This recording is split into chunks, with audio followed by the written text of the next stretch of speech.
Hello everyone and welcome to this ProACTive tutoring video. In this lesson, we're going to continue our discussion on mathematical modeling by looking at some more examples. So let's get started. Alright, here's our first example of the day. So as usual, pause the video, try this on your own, and then press play when you are ready.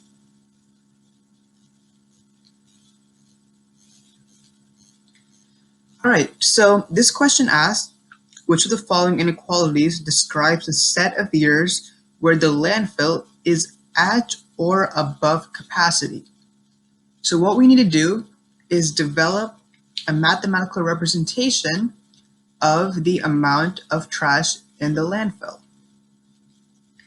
So how do we do this? Well, we know that at the start, right, the start is January 1st, 2000. At the beginning, there were 175,000 tons of trash. All right, so this is our initial amount of trash. Right, so our initial 175,000. Then we're given that each year since then, the amount of trash in the landfill has increased. Right, the amount of trash has increased by 7,500 tons each year since then. Right, so each year after 2000, the amount of trash in the landfill has increased by 7,500 tons. And Y represents the time in years after January 1st, 2000. Right, so Y represents the years, and we know that for each year, the amount of trash in the landfill increased by 7,500 tons. Right, so what we can do is we can add 7,500 times Y. Right, and this right here, right, that will give us the additional amount of trash in the landfill since January 1st, 2000. So we add the amount in the landfill since January 1st, 2000. We add that to the initial amount of 175,000 to get the total amount of trash in the landfill.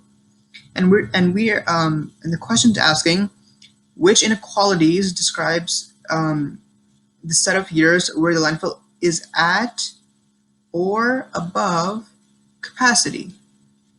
So at or above capacity. So what is our capacity? Our capacity is 325,000 tons. So when is the amount in the landfill at or above capacity? Well, that means it has to be greater than or equal to the capacity, right? And our capacity is 325,000 tons. Right, so this is the inequality that represents this situation, and which choice reflects this would be answer choice D. So therefore, D is our answer. Let's look at another one.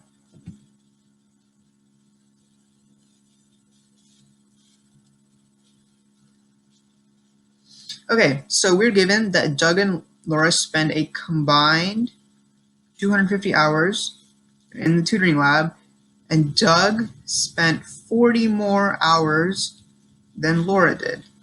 So how many hours did Laura spend in the lab? Right, so we want to know how many hours Laura spent in the lab. So what we can say is we can say that X represents this. So X is Laura's number of hours. Right, we can say X is Laura's number of hours, and we need to develop a mathematical representation of this situation. So we know that Doug and Laura spend a combined 250 hours, right? So Laura's plus Doug's is equal to 250. And what's Laura's? We know that Laura's is X, right? Laura spent X number of hours in the lab because that's what we defined X to be. Now what about Doug? We know here that Doug spent 40 more hours in the lab than Laura did, right? He spent 40 more hours than Laura. So Doug's will be Laura's plus 40,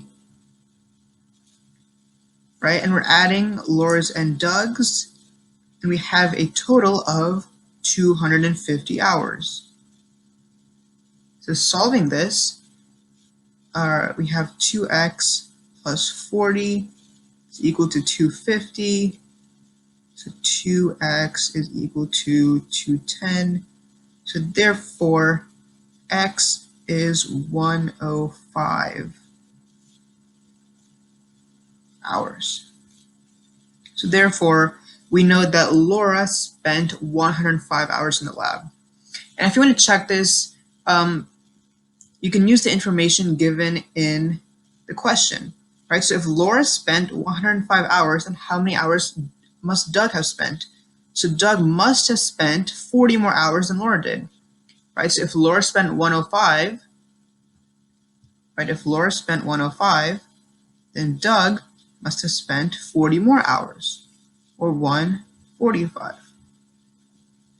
And when we add 145 and 105, we get a total of 250 hours, which is again what we were given. So we know that our answer of 105 hours is correct. All right, you guys try this one now.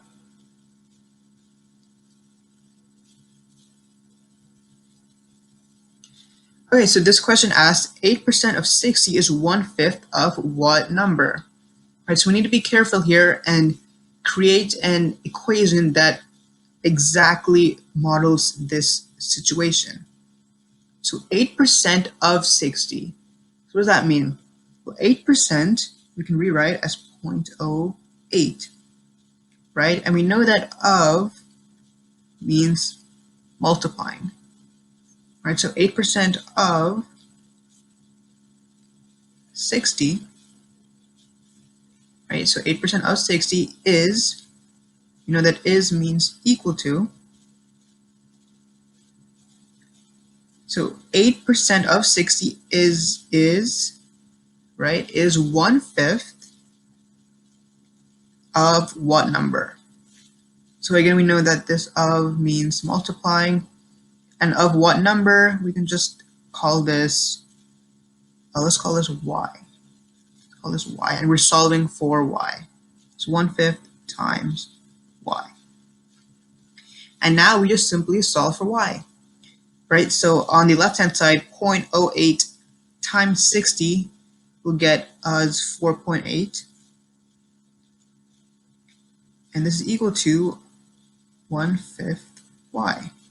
So multiplying both sides by 5, we get that y is equal to 24.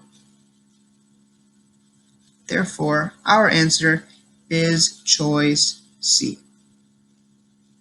Right, so when you initially read a question like this, it might be kind of confusing because there's lots of numbers, percents, fractions. So what exactly do we need to do?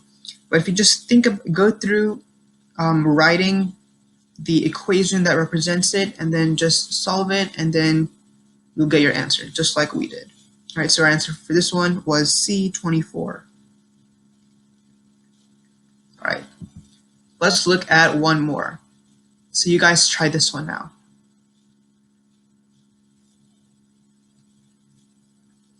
All right, so this question asks, what is the minimum number of home games Armin must attend this season in order for the cost of a season pass to be less than the total cost of buying an individual ticket?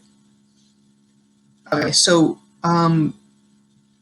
this question is essentially going to be inequality, right? An inequality, because what is the minimum number of home games? So first, let's look at what we're given.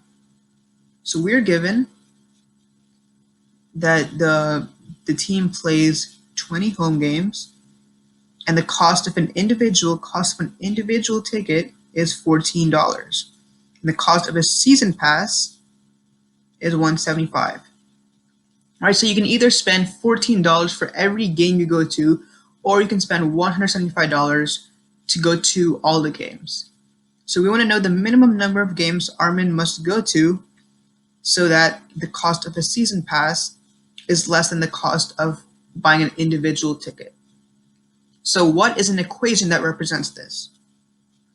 So let's let x equal what we want. We want the minimum number of home games, right? So let's let x equal the number of home games.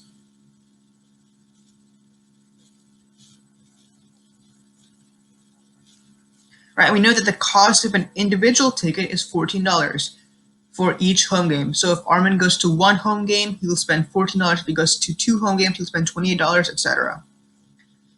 So this is represented by 14x, right? This is the cost Armin will have to pay for attending X number of home games. He'll have to pay 14x, right? And we want to know the minimum number of home games he must attend so for the cost of a season pass to be less than total cost of buying an individual ticket.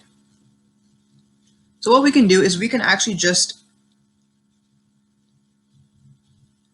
we can say that this has to be,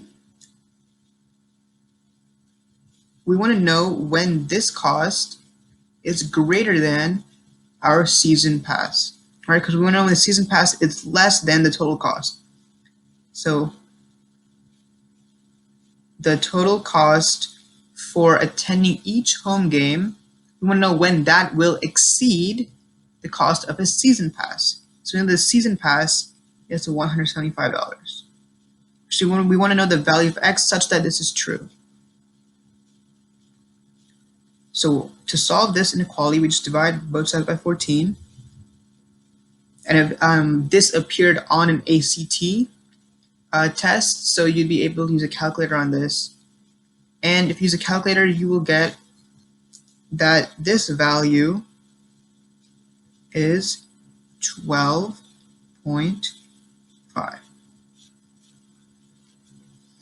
So x has to be greater than 12.5. So what is the smallest integer such that this is true? Because we want to know the minimum number of home games, right? So the minimum would be the smallest number such that this constraint is true. So therefore, we know that x is equal to 13. And our answer is choice J.